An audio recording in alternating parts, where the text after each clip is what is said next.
Hello, everybody. Hello and respect. We are currently in the bathtub. Why are we in the bathtub? Because today's topic is about intimacy. And I thought that the setting should definitely match the topic of conversation. So let's get some privacy. There we go. Just you and me. Alright.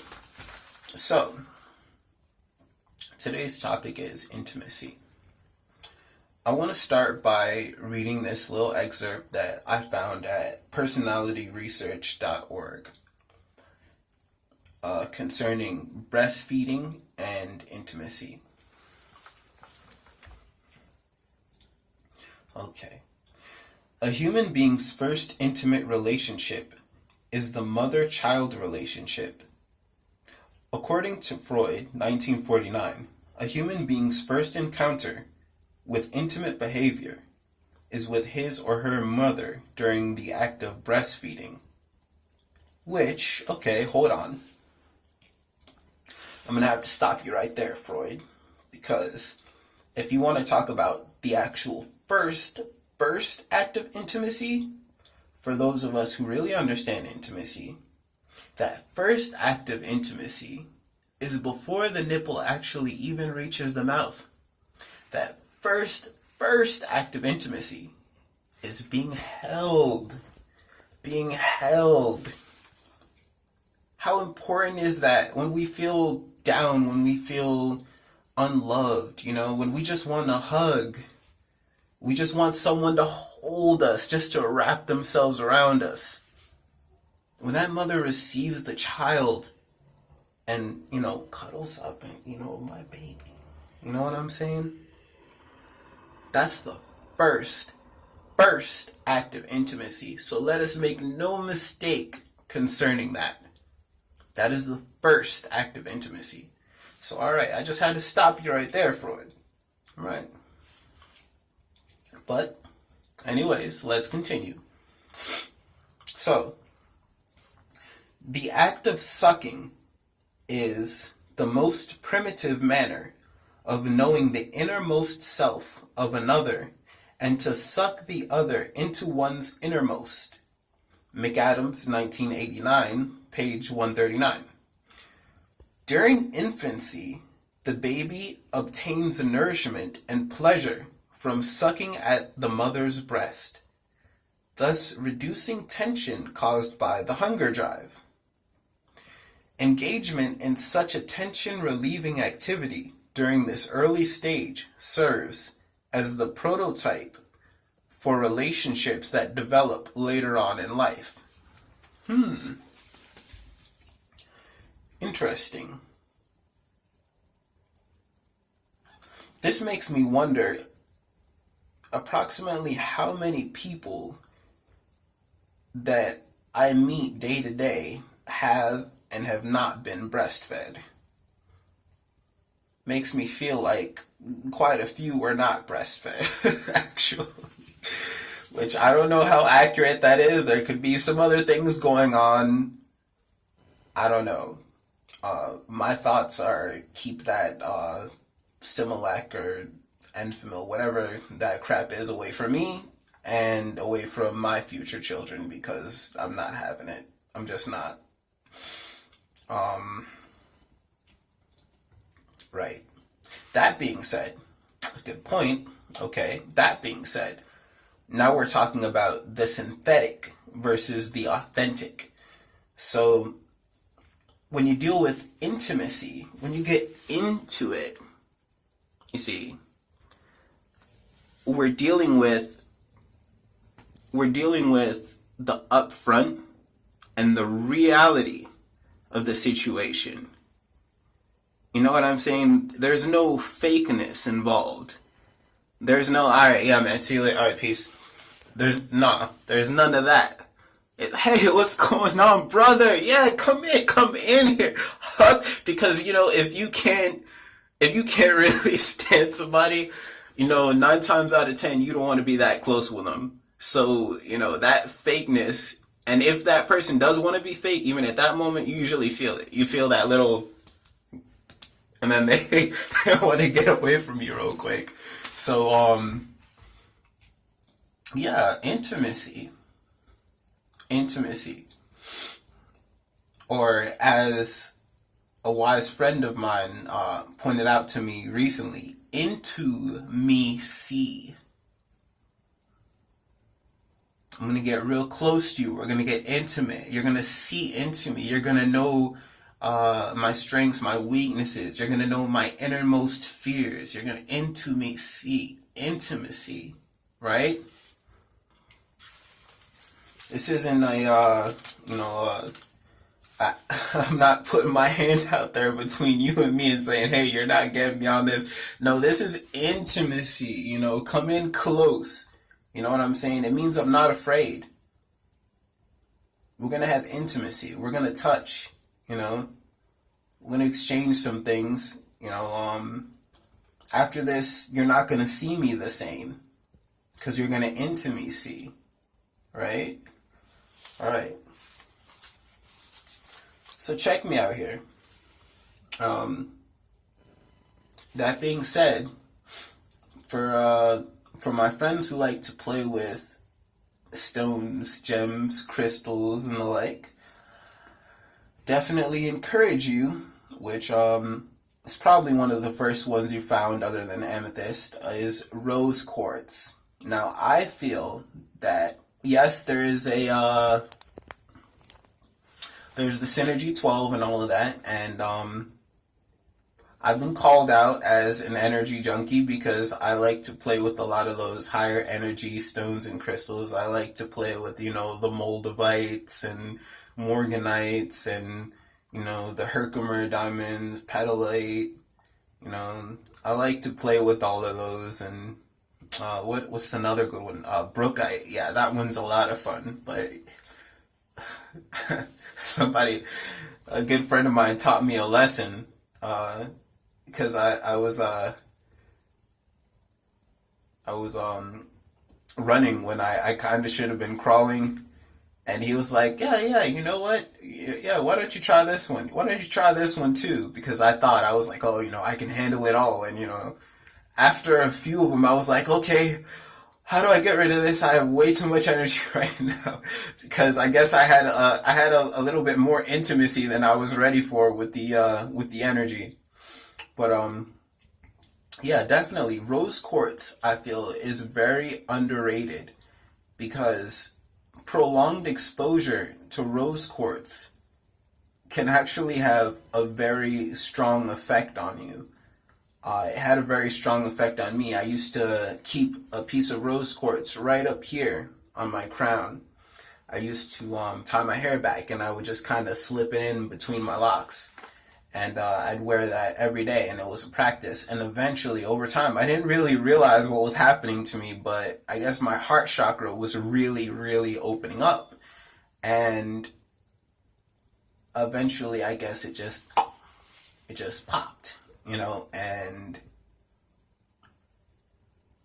the heart is many, many, many, many, many times stronger than the brain. So you can sit down and think and think and think and think and think, especially as, us Virgos love to do, and analyze and think and think and think. But when you think with this right here, that heart chakra, when you think with that, oh, yeah, now you can get somewhere. Now you can get somewhere. Because I realized that separation is an illusion. That everyone and everything is connected. I realized that. On my own. When my heart chakra opened, I realized and I understood. And I realized that I had suspected it. As I began my awakening, I suspected it. I would ponder on little theories and things like, what if we're all the same person?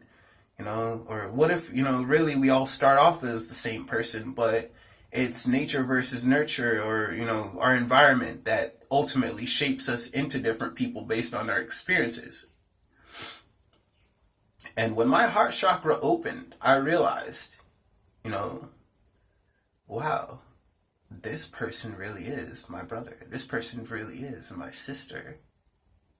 You know, this person, or this being, rather, I'm sorry, because a person is a corporation. A person is not a human, you know, and even then we're not human. So that's for another day. But anyways, so this being, whatever this being does, or whatever pain that this being experiences, will ultimately come back around the world, and it will land to me, you know, and vice versa. Eventually, we each, by our actions, affect each other. So it's very important that we're careful what we do, and that we only put out loving energy. Because whatever you put out, it will come back to you. And then when you hurt other people, you know, they go out and they hurt other people sometimes. And, you know, it becomes a vicious cycle. It goes around and around and around. So, yeah. So, again, rose quartz, I feel, helped my intimacy. And I feel that it really helped me to open up. It really helped me to feel on a deeper level. And now I have a huge hunk of it that I recently acquired as a gift from a good friend of mine. And I suppose it's affecting me, because lately when I go about my regular life dealings, you know, when I'm at work or wherever I'm at, I can feel the exchange. I can feel it when it gets intimate, when it gets personal, when it gets caring, when it's above and beyond that corporate robot whatever thing, you know, when it's above and beyond the Call of Duty, when it's, what? You gotta go home so you can get your kids, you know? Oh, you want me to stay a little bit later so you can, oh yeah, sure, you know, yeah, I hate this place, but yeah, I can do that. I can stay an extra 30 minutes so that you can do what you need to do. Go, you got it. You know, and it becomes so, in that moment, it's like, it's theatrical. It's like, it's cinematic. It's like someone, there might as well, like, if you could, like, have the scope of this thing, like, you might as well be able to, like, just zoom out of everything, and you just see people with the, like, those rods with, like, the boom microphones or whatever, and you could just see, like, the director in his chair and there, because it's just, like, a movie. It's like drama, and it's like someone just, for that specific scene, for that specific moment, that you and another being were having a loving exchange. It's like the lights just dimmed, and it's like, it's just you and that person. There are no distractions. There's no, you know, well, what am I gonna do later today? There's no, you know, I wonder if people like my shoes. There's none of that crap. All of that crap goes right out the window, smooth out the window, and it's just you and me. And we're intimate. We're intimate, and it's all about our needs. What do you need? What can I do for you? And this makes some people uncomfortable when it gets to this level, because they're really just not used to it. They're really not used to someone actually stopping in their tracks to do for them and to be considerate or to be intimate. And, you know, actually, as you might call it, give a fuck about another person. They're not used to that. It makes some people uncomfortable. And, I suppose a lot of it has to do with the divine feminine. All of that caring and you know, nurturing, and it's that breastfeeding. It's that breastfeeding, okay? It's like you just told that person, in other words, that being, you just told them, in other words, hey, I know that normally you wake up, get out of your bed, and get that Similac crap, that Enfamil. But I'm gonna breastfeed you today. I'm gonna do it. I'm going to, from my own personal. But really, they don't expect that. It just catches them way off. I know you're used to that synthetic.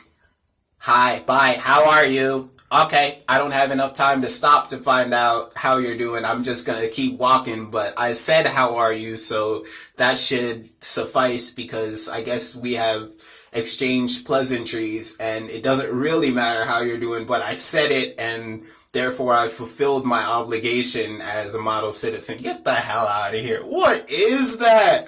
What is that? What are you doing? You don't even think about what you're doing. You just do it. And as long as other people do it, it's acceptable. And that is synthetic. It's not real. It's not intimate. And I'm tired of it. I don't want it anymore. I want intimacy. I want intimacy with you. I want that. I don't want it. I don't want that fake crap. I don't want that. Get that Similac crap away from me. I don't want that. I want real hugs. I don't want the little. Get that away. I want a real. I want to hear. When you hug me, I want to hear.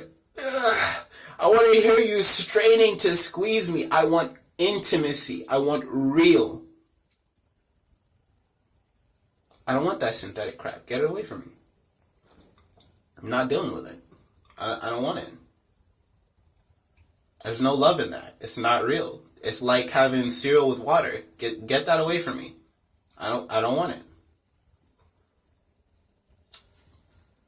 No offense to anyone who likes water in their cereal. Just a metaphor. No, but right. Got a few other points that I want to touch on. Let me see. Oh, one of my favorites. Okay, so I'm not just going to tell you, okay, we're having a problem with such and such, and I'm not going to offer you a solution to it. I'm going to offer you at least one solution to this problem. And it's my favorite solution. Gazing.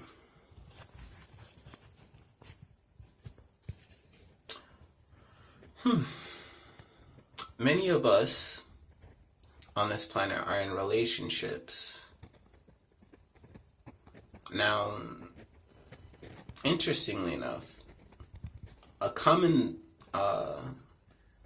thing to do when we are with our significant other, sorry, not when we're with them, but as we're entering into the relationship or preparing to, is that we compliment their eyes. Oh, your eyes are so beautiful. Oh, they're more brilliant than 1,000 suns. And oh, I can see the ocean in your eyes. Oh, the sky is in your eyes. Oh, love. Oh, you're so beautiful.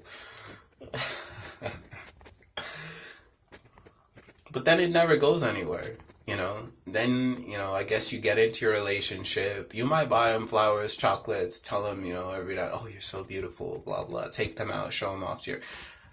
When do you actually sit down and look into those eyes and get intimate with them? Become intimate. See deeper. They're said to be the windows of the soul. I mean, how much more explanation than that do you need? Like, actually sit down and look into those eyes. Feel the love coming back at you.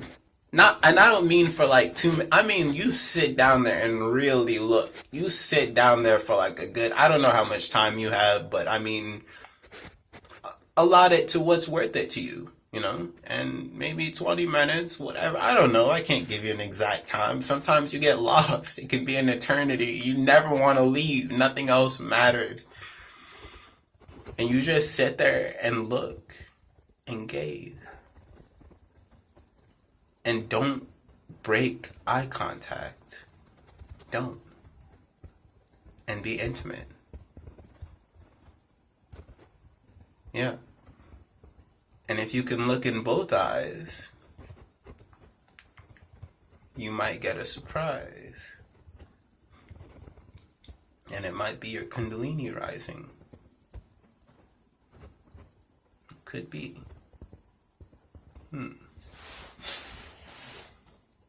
Could be. I don't know. Right. Yes. It's very nice. Very nice getting intimate with you. Yes. See, I could say something like that to you. But it's interesting because even now I can feel it. I can feel how something like that can make some people squirm inside. It's like, oh, what is he saying? He's enjoying this? Am I doing something wrong? Is this naughty? Should we not be this close? Should we not be getting this intimate? Should I stop watching this? Because there's so much fear of intimacy. There's so much fear. When are we going to start welcoming the divine feminine?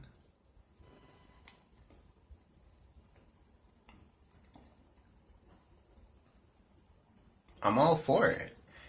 It's really interesting too because now there's all these blocks put up by society, while we're talking about this, where it's like even as a male, it's like you want to say something to another male, you want to tell them, you appreciate them or say something nice to them, and it's like, bro, like, all right, okay, man, cool. Let me get out of here. All right, we can't be in the same room for 3 hours. Go. Getting out of here. You know what I'm saying? And it's like, there's no need for that. There's really no need for that. It's like, no, it's not about that. Not everything has to be sexual. It is, but it doesn't have to intentionally be pushed as such or an attempt at a sexual advance. It can just be intimacy, right? And then the last thing that I just wanted to say is about illusion, about intimacy and illusion. Because it definitely seems to me that when we can get close and become intimate with another person, and intimacy, when we can do that, all kinds of illusion just fall out of the window. Very much like how I said when my heart chakra opened, I could feel the connectedness among us. I could feel it. I could really feel it. And it was so potent to the point where I ended up just like running around all over town and telling strangers, I love you.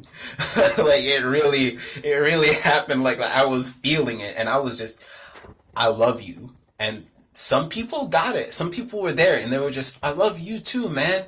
Right back instantly. Bam. No intimacy issues whatsoever. And then some people were like, you love me. Like, you don't know me, man. Get out of here. Or they were like, but some people were curious. Some people were curious. And they were like, why? Why would you say that? And those people,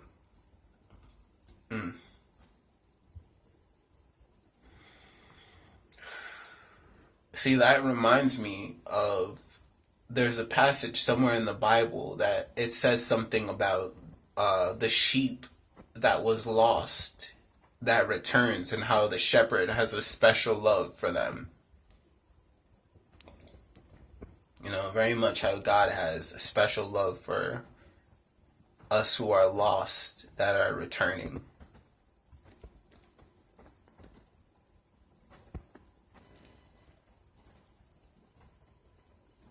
because God wants to be intimate with us too, and we want to be intimate with God. And I don't care who or what you say your God is.